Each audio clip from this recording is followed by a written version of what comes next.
Hello everyone, welcome to Magnet Brains. This is your IT educator for class 12th. आज हम हमारा session 3 देखेंगे. किस चीज़ का सेशन 3 देखेंगे? हमारी unit 2 that is self management skills. और ये किसका पार्ट है? ये पार्ट ए है एम्प्लॉयबिलिटी स्किल्स. ओके, सो आज हम क्या शुरू करने वाले हैं? आज हम शुरू करने वाले हैं सेल्फ अवेयरनेस, खुद को समझना, या फिर पर्सनालिटीज़ क्या क्या होती हैं, पर्सनालिटी के ट्रेट्स क्या होते हैं, डिसऑर्डर्स क्या होते हैं, ये सारी चीज़ें आज हम इस सेशन में ख़त्म करने वाले हैं. अब शुरू करेंगे हमारे सबसे पहले कोट से. बहुत प्यारा सा कोट है. वो क्या है कि हमारे जीवन का जो पहला स्टेप होता है, क्या होता है? हमारी लाइफ का जो पहला स्टेप होता है चेंज होने का, जब हम चेंज होना चाहते हैं, वो क्या होता है? अवेयरनेस होना. जब आप जानने लगते हो, समझने लगते हो कि अपनी सराउंडिंग को भी, खुद को भी, अपने आसपास के लोगों को भी, तो वो क्या होता है कि हमारे चेंज होने का जो पहला स्टेप होता है वो क्या होता है? अवेयरनेस होता है. फाइन, चलिए अब इस सेशन में हमारे लर्निंग ऑब्जेक्टिव्स क्या क्या होने वाले हैं, हम क्या सीखने वाले हैं? By the end of this session students will be able to, यानी कि आपकी बात हो रही है, आप क्या बता पाओगे? आप बता पाओगे, आप डिफाइन कर पाओगे सेल्फ अवेयरनेस क्या होता है और उसकी इंपॉर्टेंस क्या होती है. उसके बाद आप 5 बिग पर्सनालिटी ट्रेट्स, जिसको हम FFM भी कहते हैं, वो भी बता पाओगे दूसरों को. उसके बाद आइडेंटिफाई भी कर पाओगे इनफैक्ट. और उसके बाद आप क्या कर पाओगे? सेल्फ अवेयरनेस स्टेप्स को अपनी रियल लाइफ में अप्लाई कर पाओगे एंड एनालाइज कर पाओगे खुद के इमोशंस और खुद के बिहेवियर. कुछ लोग होते हैं जो दूसरों के इमोशंस बिहेवियर तो समझ जाते हैं पर खुद के इमोशंस और बिहेवियर को नहीं समझ पाते हैं. और अगेन हमने सेल्फ मैनेजमेंट स्किल्स में यही पढ़ा है, खुद को समझना बहुत ज़रूरी है. दुनिया को तो हम समझ जाते हैं पर खुद को पढ़ना, खुद को समझना थोड़ा मुश्किल होता है. तो वो आप इस सेशन को समझने के बाद थोड़ा खुद पे गौर करना और आप खुद को भी समझ पाओगे, खुद के इमोशंस को भी समझ पाओगे कि कब मैं बहुत ज़्यादा दुखी हो जाता हूँ, कब मैं बहुत जल्दी खुश हो जाता हूँ, मुझे कुछ ऐसा तो नहीं कि मेरी पर्सनालिटी थोड़ी अलग हो सकती है. तो वो सारी चीज़ें हम कैसे सीखेंगे, इस सेशन में समझेंगे और सीखेंगे. ठीक है, अब एक कहानी से शुरू करते हैं. जैसे कि हम हर सेशन में कहानी देखते हैं. कहानी ये है एक मॉन्क और एक हॉर्स की. ठीक है, एक साधु कह सकते हैं और एक घोड़े की बात कर सकते हैं. अब स्टोरी का हम रिकैप देख लेते हैं, बहुत शॉर्ट में समझ लेते हैं स्टोरी. मॉन्क ने एक घोड़े वाले आदमी से पूछा, वो घोड़ा लेके कहीं जा रहा था, तो साधु ने उससे पूछा कि तुम जा कहाँ रहे हो? तुम अगर घोड़ा लेके जा रहे हो अपना, तो जा कहाँ बह रहे हो? तो मैन ने बोला, अब वो तो मुझे नहीं पता है, अब वो तो घोड़ा जहाँ लेके जाएगा वहाँ मैं चला जाऊँगा. I don't know, ask the horse.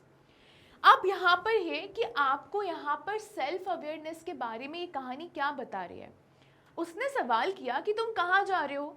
वो जा रहा है अपने घोड़े को लेके, तो उसको तो पता होना चाहिए ना कि वो कहाँ जा रहा है. मतलब कोई डायरेक्शन नहीं है उसका, वो कहीं भी जा रहा है. कहने को तो लाइफ चलती जाएगी बट लाइफ को कंट्रोल करना भी थोड़ा सा ज़रूरी है. ऐसा नहीं है, हाँ ठीक है फ्यूचर में जो होगा वो होगा, बट आपके दिमाग में एक चीज़ तो होनी चाहिए, एक गोल तो होना चाहिए. अगर आपको यही नहीं पता है, रास्ते तो बहुत सारे हैं बट आपको पता ही नहीं है सही कौन सा है, गलत कौन सा है, आपकी डेस्टिनेशन की तरफ कौन जाएगा, तो आप हमेशा लाइफ में गलत रास्ते की तरफ ही जाओगे. तो कहने का मतलब ये है कि गलत रास्ता और सही रास्ता चुनना आपके हाथ में है. और वो आप कब समझोगे? जब आप अवेयर हो जाओगे क्या चीज़ आपके लिए सही है और क्या चीज़ आपके लिए गलत है. पेरेंट्स समझाते हैं ना हमको, टीचर समझाते हैं ना हमको कि बेटा सही रास्ते पे चलना है. वो ऐसा है कि कोई कितना भी समझा ले आप नहीं समझोगे, लेकिन जब अवेयरनेस आएगी, सेल्फ अवेयर हो जाओगे कि हाँ यार ये मम्मी पापा ने तो सही बोला था, ये चीज़ तो मेरे लिए गलत हो रही है. तो जब आप खुद से समझ जाओगे ना, तो शायद किसी को बोलने की ज़रूरत भी नहीं पड़ेगी, आप अपने आप सही डायरेक्शन में जाओगे. ओके, चलिए. Now, without self awareness we let external forces control us. अगर सेल्फ अवेयरनेस नहीं होगा ना, अगर आप खुद को नहीं समझ पाओगे, अगर खुद पे कंट्रोल नहीं होगा ना, तो बाहर की जितनी भी चीज़ें हैं वो आपको कंट्रोल कर रही होगी. किसी ने बोल दिया चल पार्टी करने चलते हैं, पर कल तो एग्ज़ाम है, ठीक है यार दोस्त बोल रहा है तो चला जाता हूँ, बट ऐसा नहीं होता. ये कुछ एग्जाम्पल्स हैं. ओके, आपको अपने ऊपर बहुत कंट्रोल होना चाहिए. अगर खुद को नहीं समझोगे तो आपको हर कोई कुछ भी करवा के चला जाएगा और बाद में आप क्या करोगे, कभी हो सकता है पछताना पड़ जाए, है ना. तो बेसिकली ये हमको ये सिखाता है सेल्फ अवेयरनेस कि भैया खुद को समझना बहुत ज़रूरी है. खुद को अगर समझ गए, खुद को अगर समझा लिया, अच्छा खुद को समझने का मतलब ये नहीं होता कि सिर्फ खुद की तारीफ़ें करे जा रहे हैं। वी ऑल आर ह्यूमन, हम सबसे गलतियाँ होती हैं, मिस्टेक है तो माफ़ी भी मांगना है, और अच्छा है तो पता है कि भाई अच्छा है सब कुछ। कहने का मतलब है एक्सटर्नल वैलिडेशन की ज़रूरत नहीं होनी चाहिए, बहुत मोस्टली नहीं होनी चाहिए, बाकी तो ठीक है ना। चलिए, अब सेल्फ अवेयरनेस क्या होता है मैम, हमको ये समझ में आ गया, खुद को जानना जरूरी है, बट बेसिकली सेल्फ अवेयरनेस होता क्या है आप वो डिफाइन कर दो, कर देते हैं, ठीक है। सेल्फ अवेयरनेस का मतलब होता है समझना। क्या समझना है यहाँ पर, हमको समझना है खुद के इमोशंस, खुद की हैबिट्स, खुद की ताकत और खुद की कमजोरी। Understanding your emotions, habits, strength and weakness. और ये किस चीज में मदद करेगी, ये मदद करेगी जब आप लाइफ में डिसीजन लोगे तो थोड़ा सा प्रैक्टिकल होके लेना है। आपके रिलेशनशिप, वो कैसा भी रिलेशन हो सकता है, आपके फ्रेंड्स हो सकते हैं, आपके सिग्निफिकेंट पार्टनर हो सकता है, आपकी फैमिली हो सकती है, कुछ भी रिश्ते हैं जिनमें थोड़ा सा भी कभी लगता है people like to blame other person. जब आप खुद को समझोगे ना तो आप विक्टिमाइज नहीं करोगे, आप उस सिचुएशन को बहुत प्रैक्टिकली समझोगे। अगर आपकी गलती होगी तो एक्सेप्ट करोगे, रिस्पॉन्सिबल बनोगे, अकाउंटेबल बनोगे चीज़ों के लिए, तो उससे क्या होते हैं, रिलेशनशिप्स भी स्ट्रांग होते हैं, डिसीजन मेकिंग पावर स्ट्रांग होती है, और करियर, जब इतना कुछ आप में अच्छा हो ही गया है तो करियर ग्रोथ तो बिल्कुल होने वाली है। और जैसा कि मैंने बताया कि ये क्या है, एम्प्लॉयबिलिटी स्किल है, और एम्प्लॉयबिलिटी स्किल का मतलब क्या हो गया, कुछ ऐसी स्किल जो हमारे एम्प्लॉयमेंट में काम करने वाली है, यानी कि करियर ग्रोथ तो डेफिनेटली होना ही होना है। फाइन, चलिए आप ये बताओ कि सेल्फ अवेयरनेस को डेवलप कैसे करना है, समझ लेते हैं। सबसे पहले अपने इमोशंस को ट्रैक करो, कैसे, जर्नलिंग करके। रात को बैठो, मुश्किल से 15 मिनट चाहिए आपको, कुछ नहीं करना है, एक डायरी लेना है, एक पन्ना लेना है, आप जर्नलिंग करो, रैंडम कर लो, आज मेरे साथ क्या हुआ, कुछ भी अपने हिसाब से लिखो। अपना क्या होता है ना, जब हम लिखते नहीं है तो हमारे थॉट्स ना यहाँ पर ऐसे हो जाते हैं हमारे दिमाग में। फॉर एग्जाम्पल ये हमारा ना ब्रेन है, जस्ट इमेजिन करना है ना, इतना गंदा ब्रेन नहीं होता है हमारा, बट स्टिल इमेजिन करना, ये हमारा ब्रेन है, और हमारे जो थॉट्स है ना वो इस तरीके से हो जाते हैं, सब कुछ उलझ जाता है।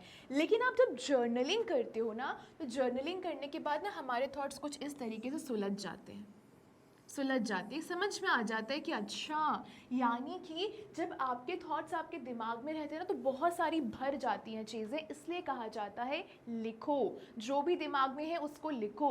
लिखोगे तो क्या होगा, एक प्रॉपर एक्शन ओरिएंटेड आपका काम रहेगा, यानी कि आप प्रॉपर अपने थॉट्स को लिख रहे होगे, वहाँ पर ऐसे नहीं कर रहे होगे, है ना, कि अच्छा ऐसा हुआ, फिर दिमाग में कुछ और आएगा, फिर अगला थॉट लिखो, फिर और आएगा तो अगला थॉट लिखो। जैसे ही आप ये करोगे ना, एकदम मानसिक संतुलन है, स्थिति वो एकदम सही हो जानी है। ओके, चलिए रिफ्लेक्ट करो अपने बिहेवियर पे, किस तरीके से कि भैया आपको किस चीज़ से गुस्सा आता है और किस चीज़ से आप बहुत जल्दी दुखी हो जाते हो। कुछ लोग ना बहुत ज़्यादा जल्दी उनको गुस्सा आ जाता है, कुछ लोग बहुत एकदम काम रहते हैं, तो आप किस तरीके के व्यक्ति हो।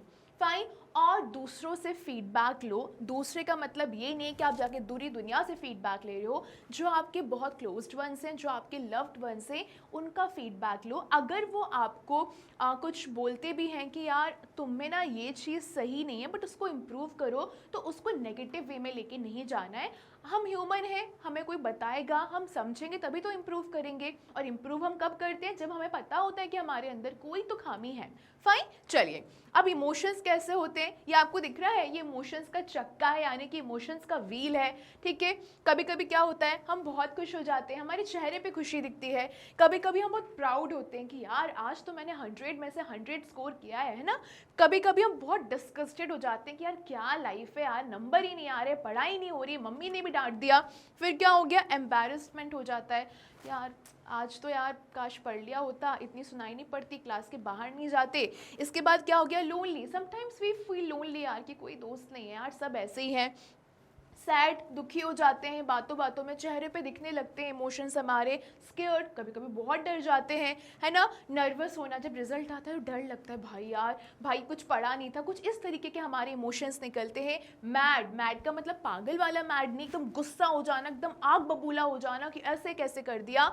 And then we have stressed, एकदम स्ट्रेस ले लेना, परेशान हो जाना, एंग्जाइटी होना, ये सारी चीज़ें क्या है, ये सारे हमारे इमोशंस हैं जो हम सब फील करते हैं, इसमें कुछ भी बुरा नहीं है। गुस्सा सबको आता है, रोना सबको आता है, तो कोई मतलब नहीं है। अगर आप इमोशंस दिखा रहे हो, वेरी गुड, है ना, बट हमको ये समझना है कि कौन सा इमोशन कितना कंट्रोल में होना चाहिए, राइट। ऐसा नहीं कि हैप्पी हैं तो हैप्पी तो कम हो रहे हैं, पर गुस्सा तो पूरे टाइम होते रहते हैं, अपनी ही एनर्जी ड्रेन होगी। कोशिश करना है most of the time we should be very very happy. Okay, चलिए नाउ अब ये पढ़ते हैं क्या लिखा है।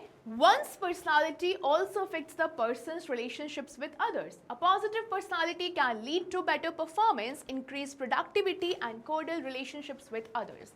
There are 5 parameters that describe an individual's personality. These 5 dimensions are also called the Big 5 factors, and the model is referred to as the 5-factor model, which is abbreviated as FFM. ठीक है, समझ गए हम लोग। Simple और बहुत सरल भाषा में अगर मैं आपको ये दोनों पैराग्राफ समझाऊं तो वो ये कहना चाह रहा है, आपकी पर्सनालिटी, ठीक है, चाहे वो मेरी पर्सनालिटी हो, चाहे आपकी पर्सनालिटी हो, आपकी पर्सनालिटी हमारे दूसरे लोगों के साथ क्या रिश्ते हैं उनको भी बहुत अफेक्ट करती है, इतना याद रखना, ठीक है। पॉजिटिव पर्सनालिटी से क्या होता है, आपका बेटर परफॉर्मेंस हो सकता है, प्रोडक्टिविटी इंक्रीज हो जाएगी और आपके बाकियों से रिश्ते सुधर सकते हैं। लेकिन आप हर बार सिर्फ रो रहे हो, हर बार विक्टिमाइज कर रहे हो, बहुत सेल्फ पजेसिव हो कि नहीं नहीं मेरे साथ ही ऐसा होता है। ये हमने कम्युनिकेशन स्किल में भी देखा था कि हम एक ना तैयार कर लेते हैं दिमाग में कि नहीं नहीं मेरे साथ ही ऐसा होता है, मेरे साथ ही लोग करते, तो उससे कम्युनिकेशन स्किल पे भी फर्क पड़ रहा है, खुद को मैनेज भी नहीं कर रहे हो, तो सारे रिश्ते खराब हो रहे हैं। तो हमको क्या कोशिश करनी है, काम तो खुद पे करना पड़ेगा, ठीक है ना। काम अगर खुद पे करोगे तो क्या होगा, वर्क में बहुत अच्छा करोगे, है ना, अपने करियर में बहुत अच्छा करोगे, रिलेशनशिप्स अच्छे होंगे। बहुत सारी चीज़ें हमारे हाथ में नहीं होती हैं, बट इंटरनल चीज़ें हमारे हाथ में होती हैं। खुद को मैनेज करना तो हमारे हाथ में होता ही होता है ना। तो यहाँ पर हमको ये सीखना है। अब देखो, अगर आप ये बोल रहे हो कि मैम हमने खुद को तो समझ लिया, हमको समझ में आ गया पर्सनालिटी क्या होती है, हम सब कुछ समझ चुके हैं, बट आप ये तो बता दो कि अगर हमारे सराउंडिंग में कुछ लोग खड़े हैं तो मैं कैसे समझूंगा, या फिर मैं कैसे समझूंगी कि सामने वाले की पर्सनालिटी कैसी है। अब मुझे ये तो समझना पड़ेगा ना। तो हाँ ठीक है, वो भी समझना। वो आप कैसे समझोगे, 5 डायमेंशन से। कितने, 5 डायमेंशन समझोगे, जिसको हम क्या कहते हैं, बिग 5 फैक्टर्स। क्या कहते हैं, बिग 5 फैक्टर्स कहते हैं। और इस मॉडल को कहा जाता है 5 फैक्टर मॉडल, जिसको हम शॉर्ट में कहते हैं FFM। ओके, अब इसको समझते हैं।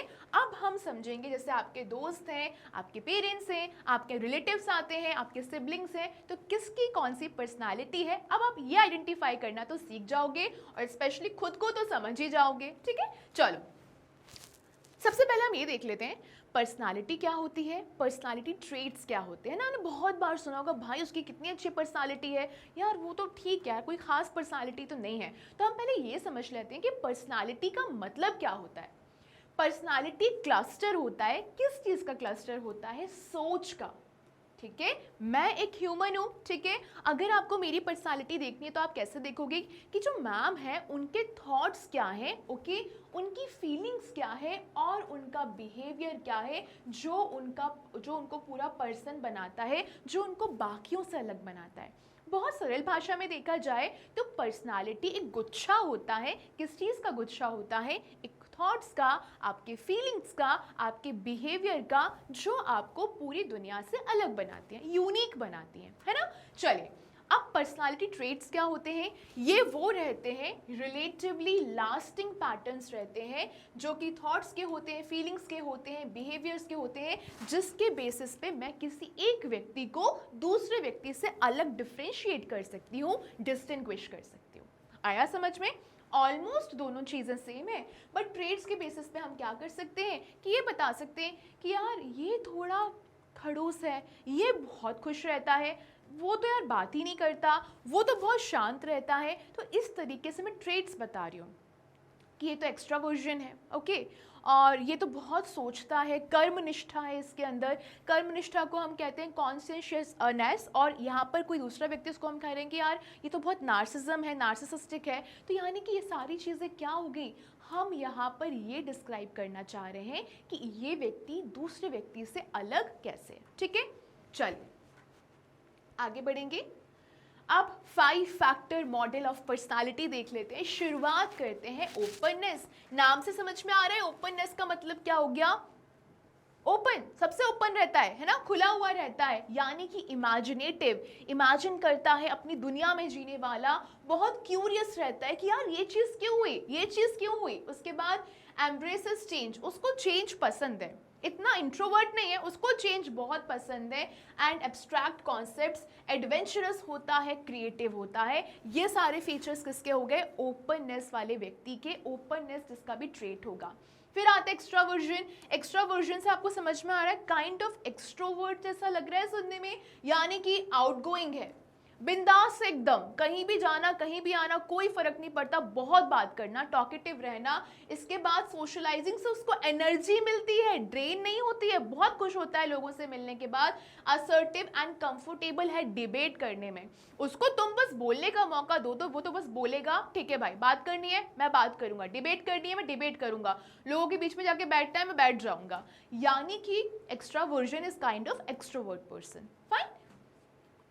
अब आता है कॉन्शियसनेस, ठीक है ना, या फिर हम कह सकते हैं, हम इसको ऐसे भी कह सकते हैं, आपने जो कॉन्शियस टर्म सुना है ना, ये उससे ही निकला है, ओके। तो ये क्यों हो गए, कर्मनिष्ठा, एकदम काम करने वाले जो लोग रहते हैं, या फिर बहुत अकाउंटेबल रहते हैं, रिस्पॉन्सिबल रहते हैं, यानी कि ये ऑर्गेनाइज्ड है, रिस्पॉन्सिबल है, उनका गुड इम्पल्स कंट्रोल है, खुद पे काफ़ी कंट्रोल रहता है, डेडलाइन पे पूरा काम करते हैं, कंसीडरेट होते हैं, fine. Then here we have agreeableness, यहाँ पर क्या होता है, एग्री करते हैं, समझते हैं सिचुएशन को, कोऑपरेटिव रहते हैं, ओके। इसके बाद कंपैशनेट होते हैं, आराम से आपको बहुत समझेंगे, आपसे बात करेंगे कंपैशन के साथ, सोशल हार्मनी को बहुत वैल्यू करते हैं, एम्पैथेटिक होते हैं, ट्रस्टवर्दी होते हैं, ऑल्ट्रिस्टिक होते हैं, fine. And then we have neuroticism, ये क्या होते हैं, इमोशनली स्टेबल भी हो सकते हैं, अनस्टेबल भी हो सकते हैं, रिजिलियंट होते हैं, बहुत ज़्यादा सेंसिटिव होते हैं और स्ट्रेस को हैंडल कर लेते हैं। ये 5 आपको याद रखने। चलिए अब मेमोरी ट्रिक क्या है, मेमोरी ट्रिक ये है कि आप सिर्फ एक चीज़ याद रख लेना, ओशियन। क्या याद रखोगे, ओशियन, OCEAN, इतना आप याद रख लोगे, आपको वो पूरा याद हो जाएगा, ठीक है ना। सो यहाँ पर चीज़ें पूरी डिस्क्राइब कर दी है, आप इसको देखोगे और समझोगे, इसको एक बार पढ़ो फिर मैं आगे बढ़, ठीक है। देखा हमने क्या देखी, हमने नई मेमोरी ट्रिक देखी। कोई भी आपसे पूछेगा ना कि 5 बिग फैक्टर कौन से होते हैं, तो आप अपनी उंगलियों में गिन के बता सकते हो, हाँ मैम ने बताया था कि ओशन करके हम याद कर सकते हैं, OCEAN, और हर फैक्टर का, हर फीचर का अपना मतलब होता है। O stands for openness, openness का मतलब क्या हुआ, क्रिएटिव होना, एडवेंचरस होना, ठीक है। फिर ये क्या है, कॉन्शियसनेस, इसका मतलब क्या हो गया, डिसिप्लिन रहना, रिस्पॉन्सिबल रहना। एक्स्ट्रावर्जन का आउटगोइंग, एनर्जेटिक होना। एग्रीएबलनेस का काइंड होना, एग्री करता है, कोऑपरेटिव रहता है। और न्यूरोटिसिज्म का मतलब क्या हो गया, एंग्शियस हो जाता है, बहुत सेंसिटिव होता है, फाइन। चलिए अब हम समझेंगे ओपननेस टू एक्सपीरियंस का पूरा समझेंगे, ठीक है। ओपननेस टू एक्सपीरियंस को हम बहुत सरल भाषा में कहते हैं, व्यक्ति बड़ा एक्सप्लोरर किस्म का होता है, एक्सप्लोर करना उसको बड़ा पसंद है, नई चीज़ें उसको देखना बहुत पसंद होता है। इसका मतलब होता है क्यूरियस रहता है, क्रिएटिव रहता है, ओपन रहता है नई चीज़ों को ट्राई करने के लिए। एग्जाम्पल के लिए रिया को पेंटिंग पसंद है, नया फूड ट्राई करना बहुत पसंद है, इवन उसको साइंस क्लब ज्वाइन करना भी बहुत पसंद है। पर क्यों पसंद है, ताकि वो हमेशा कुछ ना कुछ नया सीखती रहे। वो हमेशा एक ही बात बोलती है, let's try it, let's try it, यानी कि वो खुली हुई है, उसको एक्सप्लोर करना बहुत पसंद है, उसको एक्सपीरियंसेस नए नए लेना बहुत ज़्यादा पसंद है। तो रिया में क्या हो गया, रिया में हाई ओपननेस से बहुत ज़्यादा खुली हुई है, ठीक है। और जिसके पास लो ओपननेस रहता है, इतना खुला हुआ नहीं रहता है, वो ये कहता मुझे कुछ बदलना नहीं है, मुझे मेरा सेम लंच पसंद है, मुझे कुछ नया ट्राई नहीं करना है ना। आपने लोग देखे होंगे ना, कुछ लोग बड़े खुले हुए रहते हैं, अरे भाई चल यहाँ भी चल दूंगा, अरे भाई चल वहाँ पे भी चल दूंगी। लेकिन कुछ लोग होते हैं उनको चेंजेस होना बिल्कुल पसंद नहीं है। क्या ठीक है ना, जो चल रहा है चलने दो, बुराई किसी चीज़ में नहीं है, हम बस स्ट्रेट पढ़ रहे हैं, है ना। आप ये क्यों पढ़ रहे हो, कल को आप किसी को गलत ना समझो। हर व्यक्ति का अपना नेचर होता है। तो अभी जो हमने पहला फैक्टर देखा वो क्या देखा, हमने ऐसे व्यक्तियों के बारे में देखा जिनका ट्रेट क्या होता है, ओपननेस होता है, जिनकी पर्सनालिटी क्या होती है, ओपननेस होती है। ओके, चलिए अब सेकंड आता है कॉन्शियसनेस। ये लोग प्लानर होते हैं, अपनी लाइफ को प्लान करके चलते हैं। फॉर एग्जाम्पल रिस्पॉन्सिबल बहुत होते हैं, ऑर्गेनाइज्ड होते हैं और काफ़ी केयरफुल रहते हैं। एग्जाम्पल के लिए अर्जुन अपना होमवर्क टाइम पे फिनिश कर लेता है, अपना नाइट में ही बैग पैक कर लेता है और ग्रुप वर्क में पूरा हेल्प करता है। ठीक है, ग्रुप वर्क हो जाता है तो क्लीन अप करने में पूरा हेल्प करता है। यानी कि समझ में आ रहा है कितना रिस्पॉन्सिबल व्यक्ति है। तो अर्जुन क्या हो गया, अर्जुन के अंदर बहुत ज़्यादा रिस्पॉन्सिबल व्यक्ति है वो। और जिस पर्सन में ये सब चीज़ें नहीं होगी वो अपना होमवर्क भूल जाए, ठीक है, बहुत मैसी रहे और ये कहे कि ओ नो मैं तो अपनी किताब वापस से भूल गया, है ना।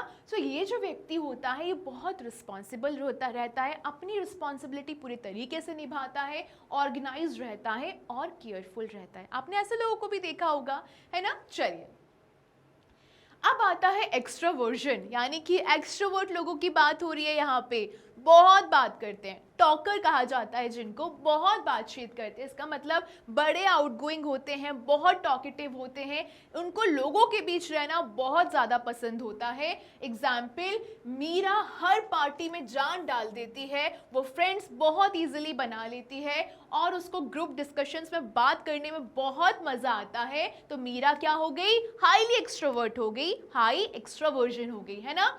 Someone with low extroversion called an introvert, जिसमें ये फीचर नहीं होगा वो क्या हो गया, वो इंट्रोवर्ट हो गया। जैसे मुझे लगता है मैं इंट्रोवर्ट हूँ, आपको लगता होगा आप एक्सट्रोवर्ट हो या फिर इंट्रोवर्ट हो, हम सबको हमारा नेचर पता होता है, राइट। माइट प्रेफर टू, अब वो क्या प्रेफर करेगी, यहाँ पर कोई व्यक्ति को बहुत पार्टी करना पसंद है, पर जो जिसके पास जो इंट्रोवर्ट होगा इतना खुलना पसंद नहीं करता है, वो शायद ये प्रेफर करेगा कि शांति से एक जगह बैठ के मैं किताब पढ़ लेता हूँ, या फिर मैं एक या दो क्लोज फ्रेंड्स मेरे लिए काफ़ी है, मुझे पूरी दुनिया नहीं चाहिए। ये दोनों भी अलग अलग व्यक्ति के अलग अलग फीचर्स हैं, अलग अलग पर्सनालिटीज़ हैं। अगेन आई एम सेइंग कि ये हम समझने क्यों समझ रहे हैं, ताकि हम किसी भी व्यक्ति को उसके नेचर के हिसाब से जज नहीं करें। ओके हम 12th में आ गए ना अब, तो अभी कॉलेज लाइफ में जाके मिलेंगे, कॉलेज में ऑफिस में मिलेंगे, तो अब हमको किसी को जज नहीं करना है। हर व्यक्ति यूनिक है, सबका अपना नेचर है ना। चलिए अब फोर्थ है एग्रीएबलनेस। क्या है एग्रीएबलनेस, यानी कि हेल्पर। हेल्पर होता है, हेल्पर का मतलब काइंड होता है, कोऑपरेटिव होता है। सो ये बहुत काइंड है, बहुत केयरिंग और बहुत हेल्पफुल पीपल रहते हैं। ये लोग कैसे होते हैं, एग्जाम्पल के लिए अमन हमेशा अपना लंच शेयर करता है, अपने फ्रेंड्स को सुनता है, समझता है और हमेशा काइंड वर्ड्स का इस्तेमाल करता है। Thank you and I am sorry, यानी अपनी गलती को भी बहुत मानता है। तो अमन क्या हो गया, हाईली एग्रीएबलनेस हो गया। लेकिन जो व्यक्ति में लो एग्रीएबलनेस होगा वो मे बी बहुत आर्ग्यू करे, बहुत सेल्फिश हो जाए, अपने आप को विक्टिमाइज करे, बिना बोले कुछ भी, बिना सोचे कुछ भी बोले जा रहा है, रूड थिंग्स बोलते हैं, है ना। तो आपने ऐसे लोग भी देखे होंगे। फाइन, चलिए and last we have neuroticism. ये वॉरियर होते हैं, वॉरियर नहीं वॉरियर होते हैं, बहुत जल्दी चिंता में आ जाते हैं, ओवर थिंक बहुत ज़्यादा करते हैं। सो बहुत इमोशनल होते हैं, बहुत एंशियस होते हैं और जल्दी दुखी हो जाते हैं। गुस्सा नहीं होते हैं, दुखी हो जाते हैं। फॉर एग्जाम्पल टीना हर टेस्ट के पहले बहुत जल्दी घबरा जाती है, बहुत दुखी हो जाती है जब कोई उसको इग्नोर करता है और हमेशा कहती है मैं बहुत नर्वस हूँ, मैं बहुत नर्वस हूँ। टीना क्या हो गई, टीना हाईली न्यूरोटिसिज्म हो गया उसको। और जिसके पास ये कम रहेगा वो काम रहेगा, जल्दी अपसेट नहीं होगा और हमेशा कहेगा इट्स ओके, मैं कल ट्राई कर लूँगा।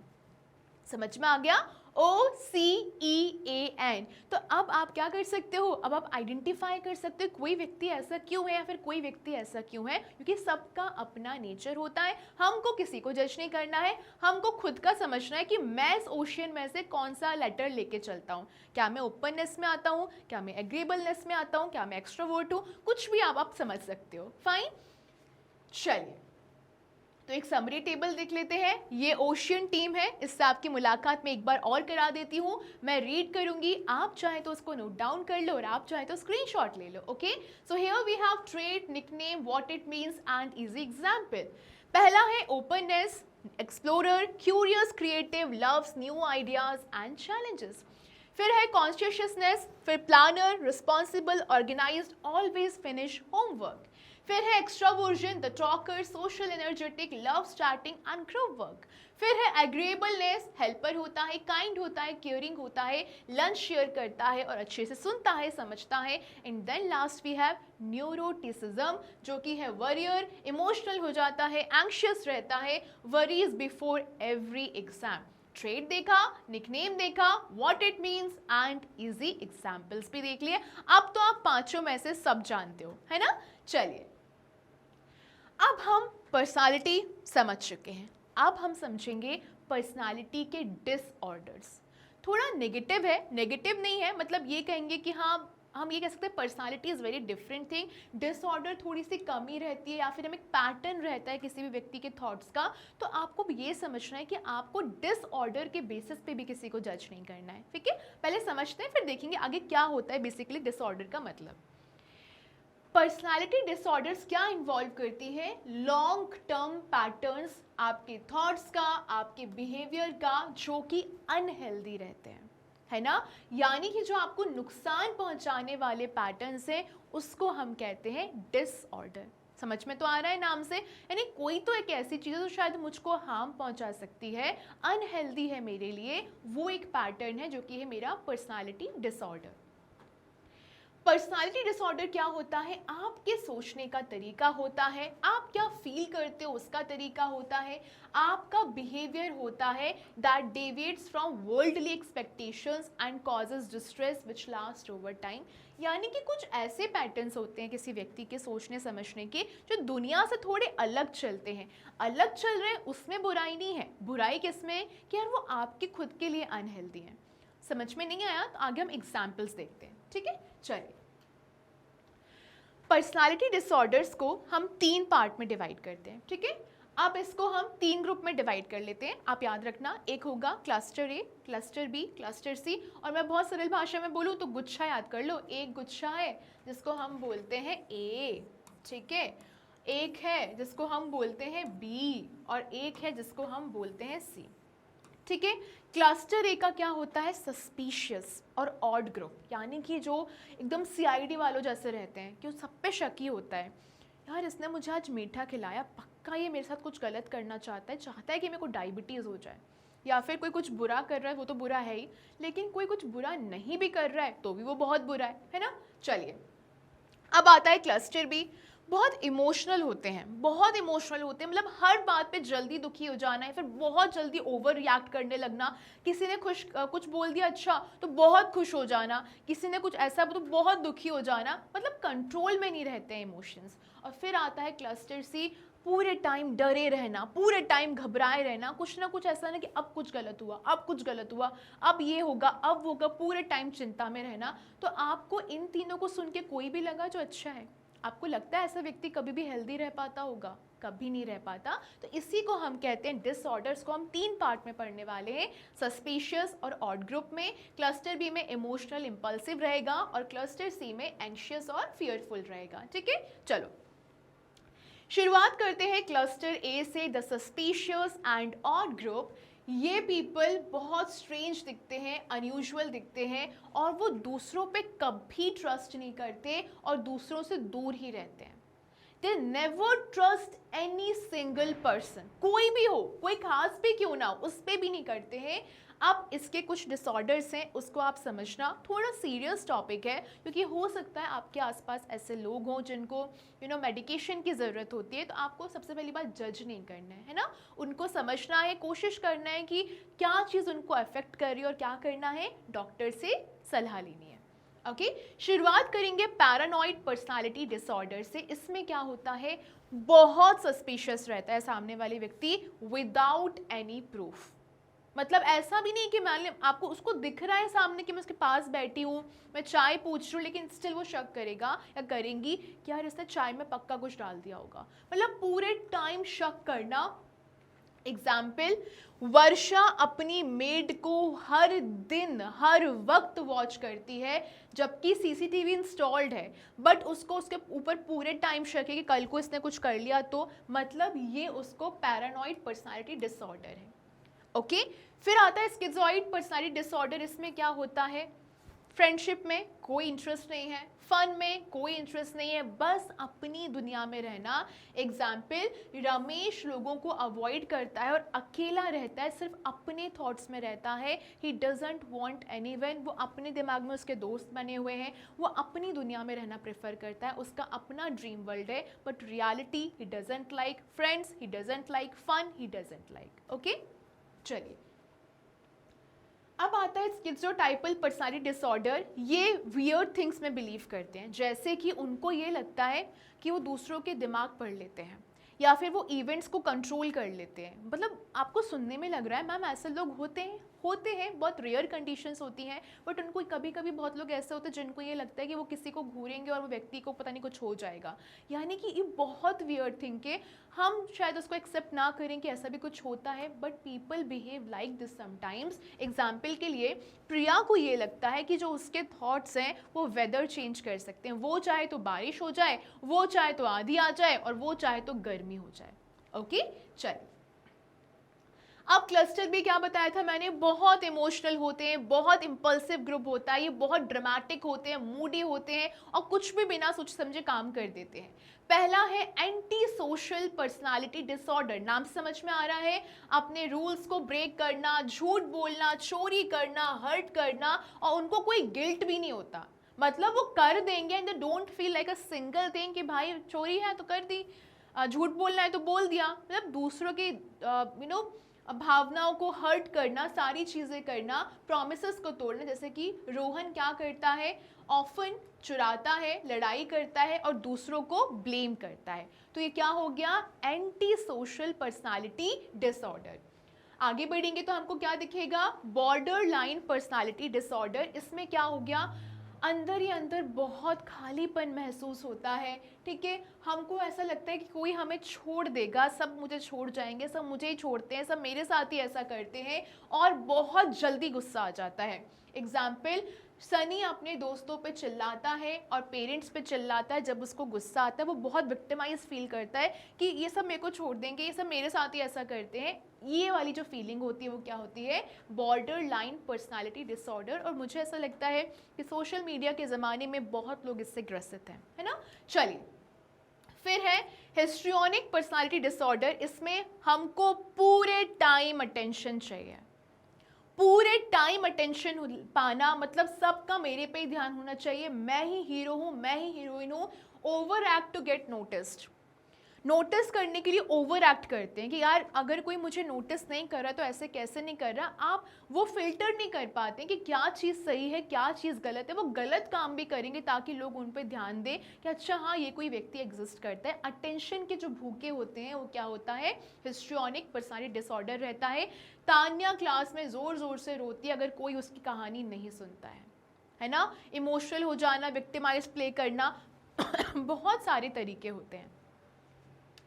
अब आता है नार्सिसिस्टिक पर्सनालिटी डिसऑर्डर। इसमें क्या होता है, उनको ये लगता है वो पूरे जहां में बेस्ट है, पूरी दुनिया में सबसे बेस्ट है, शोज ऑफ अ लॉट और बहुत दिखावा करते हैं। फॉर एग्जाम्पल, अमन हमेशा अपने सक्सेस के बारे में बात करता है और दूसरों की फीलिंग्स से उसको कोई मतलब नहीं है। सामने वाला रो रहा है तो रोने दो, लेकिन उसके पास तो बड़ी सी कार है, वो मैटर करता है। ओके, और आपने सारे लोग अपनी लाइफ में, आप 12th में हो, इतने बड़े तो हो गए हो, 17-18 के आसपास हो गए आप लोग, आपने अपनी लाइफ में ऐसे लोग बहुत देखे होंगे। बट आज आप समझ पा रहे हो कि अच्छा हाँ मैम मैं रिलेट कर पा रहा हूँ, ऐसा कोई व्यक्ति तो था। या फिर हो सकता है कुछ लोगों को ये भी लगा हो कि यार मैं भी तो कभी कभी ऐसा फील करता हूँ। So it's okay, you don't have to जज एनीबडी, और खुद को भी जज नहीं करना है। बट अगर कभी कुछ लगता है, डिसऑर्डर जैसा कुछ फील होता है किसी और में, या फिर कभी खुद के लिए भी लगता है, तो हमें क्या करना है, उस पर काम करना है ना। इसलिए हम ये सारी चीज़ें पढ़ाई कर रहे हैं।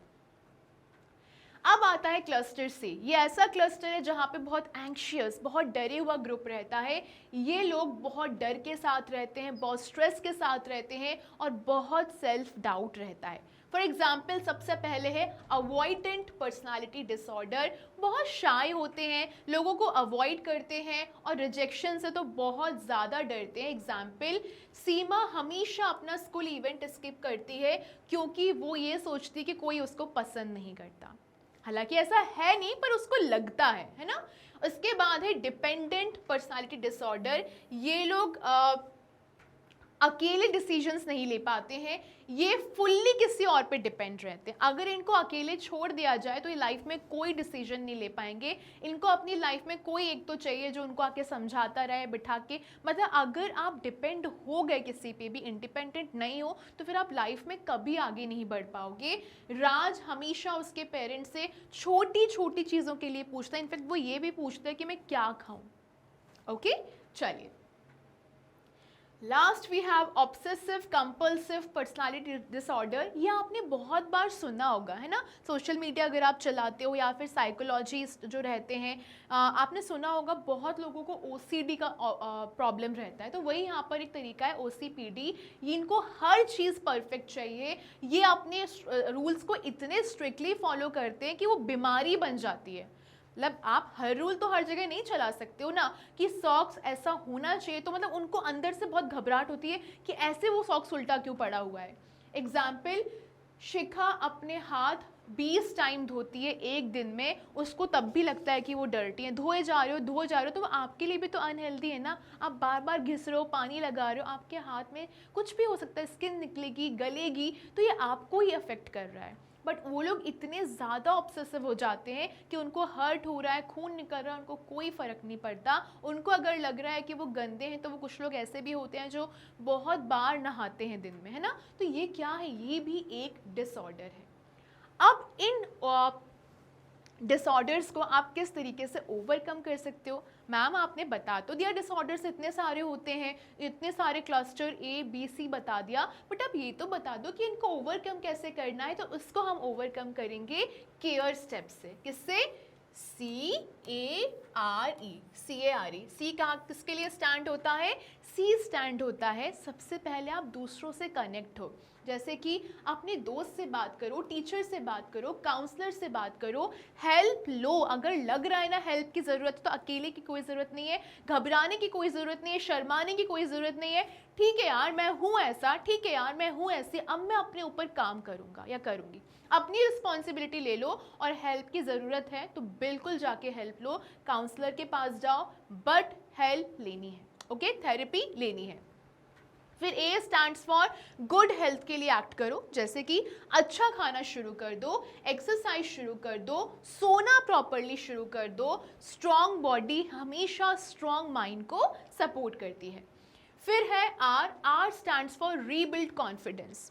अपने कॉन्फिडेंस को वापस से रीबिल्ड करो। स्मॉल चैलेंजेस आ रहे हैं, बड़े चैलेंजेस आ रहे हैं, जैसे भी चैलेंजेस आ रहे हैं लाइफ में फेस करूंगा या करूंगी, आप खुद से फेस करोगे ना, तो अपने आप चीज़ें धीरे धीरे आप कॉन्फिडेंस एकदम बैक होगा आपका कि नहीं यार तुम सब कर सकते हो। हर सक्सेस आपको स्ट्रॉन्ग बनाती है। और अपनी हॉबीज़ में इंगेज हो जाओ। अगर आपको डांस पसंद है डांस करो, अगर आपको ड्राइंग पसंद है ड्रॉ करो, गाना पसंद है गाओ, या फिर खेलना पसंद है खेलो। ये सब आपको बेटर और रिलैक्स फील कराती हैं। कोशिश करो सोशल मीडिया जितना कम हो सके उतना करो। देखो डिस्ट्रैक्शंस बहुत है, ठीक है, आप कुछ भी देखोगे आपके दिमाग में कुछ भी थॉट आएंगे। और जनरली हम मोबाइल वाले ज़माने में जी रहे हैं, हमारे पास हर चीज़ एक छोटे से डिब्बे में पूरी भर के आ गई है हमारे पास। तो हमको क्या करना है, अपना नॉलेज जो भी लेना है उसको फिल्टर आउट करना है। क्या ये सब चीज़ें मुझे नहीं देखनी है, मैं कंटेंट कंज्यूम नहीं करना चाहता, मैं कंटेंट क्रिएट करना चाहता हूँ। समझना, सोशल मीडिया है तो उसको अपनी पावर बनाना है, उसमें बहकना नहीं है ना, बर्बाद नहीं होना है। यहाँ पर वो सारी चीज़ें हमको बताई गई हैं। मेमोरी टिप देख ले एक बार। मेमोरी टिप है ABC का इस्तेमाल करोगे। A stands for alone and awkward for cluster A। B stands for alone and awkward क्यों बोला मैंने? सस्पिशियस रहता है कि नहीं नहीं ये तो कुछ गलती करेगा। ऑकवर्ड है, अलोन है, क्योंकि सस्पिशियस तो अलोन ही रहेगा। B for big emotions and bad impulses cluster B के लिए, एंड C फॉर हमेशा कांस्टेंट उनको वरी रहता है, कंट्रोल रहता है, एंड क्लस्टर C हो गया। फाइन, चलिए अब ये फाइनल मैसेज आप लोगों के लिए है। क्या है ये फाइनल मैसेज? पर्सनालिटी डिसऑर्डर होना किसी को बुरा नहीं बनाता है। इसका मतलब सिर्फ इतना होता है कि उनको अंडरस्टैंडिंग की ज़रूरत है, उनको सहारे की ज़रूरत है, उनको समझने की ज़रूरत है, उनको हेल्प की ज़रूरत है। और जब आप उनकी केयर करते हो, अपने एफर्ट्स को पुट करते हो, तो कोई भी व्यक्ति अपने जीवन को हैप्पी और हेल्दी जी सकता है ना? ये चीज़ हमेशा याद रखना। ओके, सो अब प्रोग्रेस को चेक करें। आज हमारा बहुत अलग सा चैप्टर फिनिश हुआ है, सेशन फिनिश हुआ है, और ये लाइफ टाइम याद रखना। ओके, अब तो कोई आपसे कुछ भी पूछ लेना कि यार ये ऐसा व्यक्ति ये करता है, तो आपको पता है यार वो क्यों करता है ऐसा, है ना? तो अब हम किसी को जज नहीं करेंगे इस सेशन के बाद, ये प्रॉमिस तो कर लेते हैं। चलिए, multiple choice questions, read the questions carefully and put a tick mark against the correct option. Which of the following is not okay, not आ गया है, a parameter to describe an individual's personality? Okay, self confidence, openness, neuroticism and agreeableness. क्या वहाँ पे self confidence था? नहीं था, तो answer क्या हो गया? self confidence. Which of the following is characterized by an extreme feeling of self importance? कहाँ पे पढ़ा था हमने कि एक्सट्रीम भैया मैं ही सबसे ज़रूरी हूँ? वो हमने पढ़ा था नार्सिसिस्टिक पर्सनालिटी डिसऑर्डर में, है ना? चलो, Ravi has feelings of emptiness, Ravi के अंदर बहुत खालीपन है, अबेंडनमेंट है, सुसाइडल थॉट आते हैं। ये किस तरीके का डिसऑर्डर है? ये है बॉर्डर लाइन। ओके, ये सारी एक बार और रिवाइज कर लेना आप लोग, है ना? बार बार रिवाइज करोगे तो सब समझ में आ जाएगा। Mona is helping her sister, Mona अपनी सिस्टर की हेल्प कर रही है to overcome a personality disorder. What should she do? उसको क्या करना चाहिए? अपनी सिस्टर से बात करना चाहिए, उसकी हॉबीज़ में एंगेज करवाना चाहिए, उसके कॉन्फिडेंस बिल्ड करने में हेल्प करनी चाहिए, यानी कि ऑल ऑफ दी अबव। तो इस सेशन को ख़त्म करने के बाद अब हम क्या कर सकते हैं? मैम अगर कोई भी हमको पूछेगा ना पर्सनालिटी का मतलब क्या होता है, हम बता सकते हैं। हम लोग बेसिक जो भी हमारे ट्रेड्स होते हैं वो डिस्क्राइब कर सकते हैं, और उसके अलावा जितने भी डिसऑर्डर्स हैं कॉमन, वो अब हम जानते हैं और हम किसी और को हेल्प भी कर सकते हैं। अब हमको समझ में आ गया है कि हमको किसी को भी जज नहीं करना है, सबकी अपनी पर्सनालिटी है, सबके अपने डिसऑर्डर्स हैं, उसको समझेंगे और क्या करेंगे? काम करेंगे। लेकिन सबसे ज़रूरी क्या है? Self awareness. दुनिया समझ रही, अच्छी बात है, खुद को समझ लिया, बहुत ज़्यादा अच्छी बात है। ओके, चलिए, सो अगले सेशन में हम MCQs करेंगे, फिर MIQs करेंगे, और फिर एक बार इसका वन शॉट रिवीजन करेंगे। ओके, सो बनी रहिए मैग्नेट ब्रेन्स के साथ। मैग्नेट ब्रेन्स प्रोवाइड करता है आपको high quality education which you can watch 100% free on YouTube for all the given boards mentioned here in a proper systematic way from kindergarten to class 12th. And if you want to purchase e-notes or e-books, links is given on the description. आप वहाँ से जाके purchase कर सकते हैं। और क्या करना है? अपनी सेल्फ मैनेजमेंट स्किल्स पे काम करते रहिए, पढ़ते रहिए, आगे बढ़ते रहिए, और अपने फीडबैक्स कमेंट्स में ज़रूर दीजिए। Till then bye bye, thank you so much.